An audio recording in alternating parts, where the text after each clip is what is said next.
Assalamualaikum warahmatullahi wabarakatuh. Perkenalkan, nama saya Chandra Darwis. Saat ini saya berdomisili di Cilegon dan asli saya Sumatera Barat, Bukit Tinggi. Saat ini status saya selaku karyawan swasta di PLTU Banten, juga mahasiswa hukum di Fakultas Hukum Universitas Pamulang yang kampus Serang.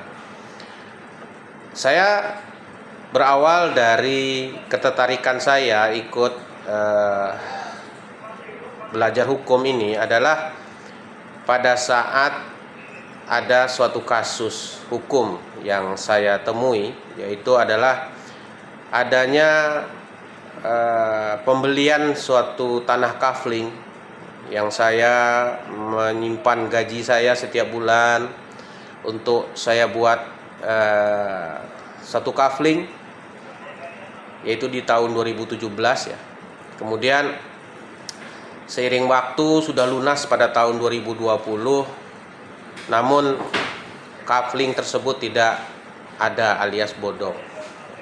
Singkat cerita, saya dengan teman-teman mencobalah negosiasi kepada si penjual untuk mengembalikan dana yang sudah kita bayar lunas.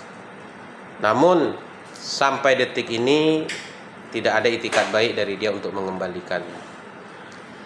Nah, karena saya ini adalah orang yang awam hukum, tidak mengerti akan hukum di Indonesia khususnya ya, akhirnya saya mau tidak mau, hal ini juga lah yang membuat qadratullah saya akhirnya belajar hukum. Saya ikutin seminar-seminar ya dari Pak Supni Tumi Pengantar SHMH dan mengikuti YouTube beliau. Akhirnya sampailah di sini saya ikut sekolah paralegal yang beliau adakan. Alhamdulillah.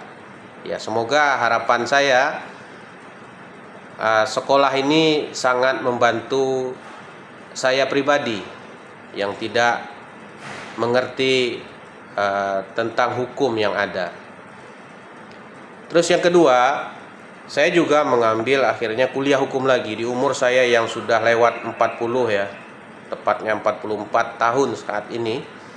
Saya mengambil kuliah jurusan hukum lagi ya, yaitu kelas Sabtu ya, kelas karyawan tentunya, dengan harapan saya dapat mengetahui, dapat pencerahan hukum.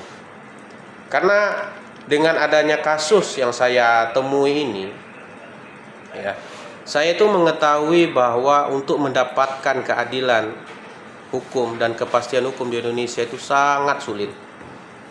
Kenapa saya bilang sangat sulit?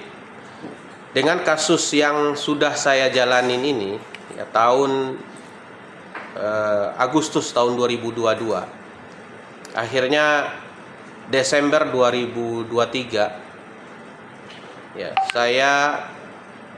Desember tahun 2022 saya membuat laporan ke Polda Banten, laporan polisi terkait tanah kafling tadi.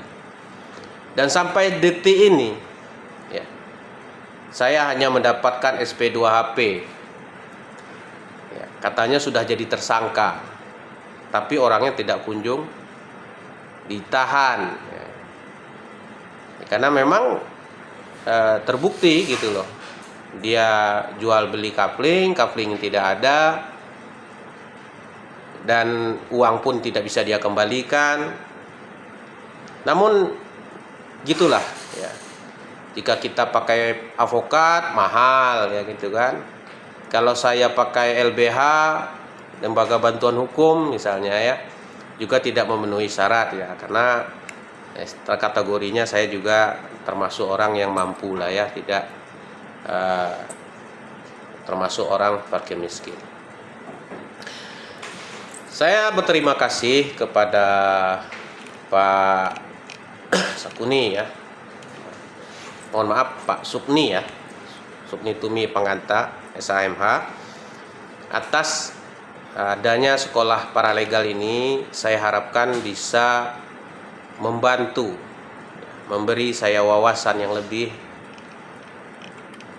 terkait apa-apa yang bisa saya lakukan ke depannya. Dan seperti sudah kita kemarin ada di materi pertama ya, dibahas bahwa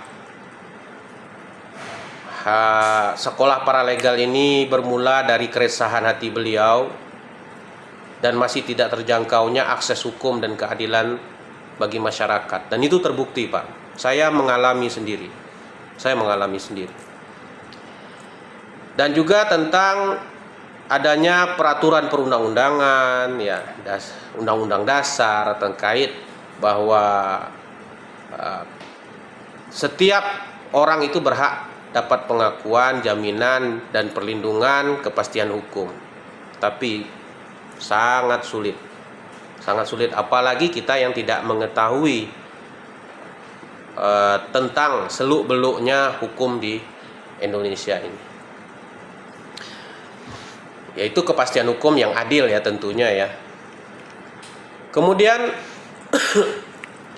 juga sudah disebutkan kemarin, khususnya ya di Cilegon ini, saya pun nyari-nyari avokat itu sulit, Pak. Sulit. Jadi kantor avokat itu sangat terbatas, padahal ini daerah industri. Ya. Termasuk LBH juga. LBH sangat sedikit. Jadi ini juga adalah salah satu motivasi bagaimana saya ini ingin belajar hukum, membantu saudara-saudara yang lain yang membutuhkan bantuan hukum. Ya, termasuk banyaknya kasus-kasus kemarin daerah-daerah di sini, pabrik-pabrik yang tiba-tiba mem-PHK karyawannya namun tidak diberi pesangon yang cukup atau sesuai dengan standar yang berlaku atau undang-undang yang berlaku. Harapan saya ke depannya adalah bisa memberikan ya kompetensi hukum ini saya pribadi ya sebagai paralegal yang memang saya di dalam hati kecil saya ingin membantu teman-teman, membantu rekan-rekan sejawat, karena banyak juga kasus-kasus hukum yang saya temui, baik itu antara perusahaan, rekan-rekan kerja ya, ataupun masyarakat di lingkungan saya. Jadi ada tetangga saya juga yang kemudian dia di PHK, ternyata BPJS-nya tidak dibayarkan, kemudian pesangonnya tidak cukup, tidak sesuai, namun dia ingin menuntut secara hukum. Itu tadi, biaya avokat mahal, kemudian kalaupun dia membuat laporan, bagaimana caranya mengadu, dia juga tidak tahu, hendak mengadu entah kemana ya. Jadi dengan harapan saya adalah dengan saya sekolah ikut paralegal ini, yaitu paling tidak saya tahu yaitu tentang kepidanaan ya, cara membuat gugatan kan ya, gugatan sederhana, one prestasi ya, yang mungkin akan bisa kita lakukan gitu kan. Kemudian di sini dia dilihat juga ada cara penggugatan tata usaha negara, kemudian perselisihan hubungan kerja ya, juga untuk PKPU dan kepailitan. Nah, ini ilmunya yang saya harapkan bisa saya serap semua, insya Allah. Mudah-mudahan Pak Sukni Tumi Pengata SHMH dan juga tim sekolah paralegal ini diberi Allah kesehatan, kemudahan rezeki, dan ilmu yang bermanfaat atas sekolah paralegal ini. Mungkin itu aja untuk sekalian perkenalan dari saya pribadi terkait tugas pertama ini, dan jika ada hal-hal yang perlu nanti terkait materi akan saya tanyakan. Terima kasih sebelumnya. Wabillahi taufik wa hidayah. Assalamualaikum warahmatullahi wabarakatuh. Terima kasih Pak Sukni Tumi Pengata SHMH beserta rekan-rekan sekalian. Wassalamualaikum warahmatullahi wabarakatuh.